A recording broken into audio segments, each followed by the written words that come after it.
Hi, my name is Jasmine and I'll be going over some chemistry basics starting with the periodic table and what the different symbols and numbers on it mean.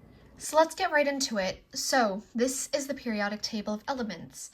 To quickly summarize, on the very right side here you have the nonmetals, in the pink you have the transition metals, and finally everything else ranging from the purple to the light orange are the metals.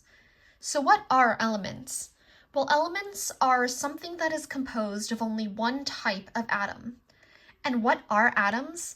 Well, let's study oxygen to understand that a bit better. So here is an oxygen atom.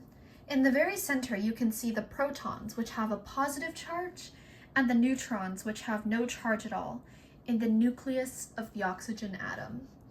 Just outside of the nucleus is the very first shell of electrons. In this very first shell, there are 2 electrons. And in the next shell, you can count 1, 2, 3, 4, 5, 6 electrons. But in order for the valence shell to be stable, there needs to be 8 electrons. This means that a neutral oxygen atom is not stable. But how did I get these different numbers of protons, electrons, and neutrons? Well, you can get this from the atomic mass and the atomic number. In order to find the number of protons in a neutral atom of oxygen, you take the atomic number. Since the atomic number for oxygen is 8, that means you have 8 protons, as shown in the drawing here.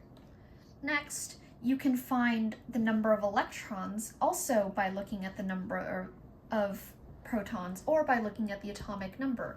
Since this is neutral, that means you have also 8 electrons. And then finally, in order to calculate its number of neutrons, you just take the atomic mass and subtract it by the atomic number.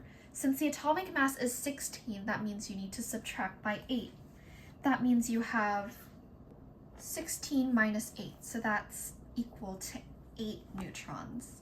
As you can see in the diagram here, I have 8 protons, 8 electrons, and 8 neutrons.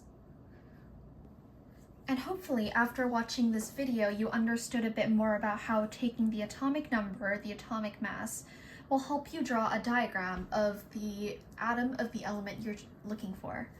So thank you for listening and have a great day.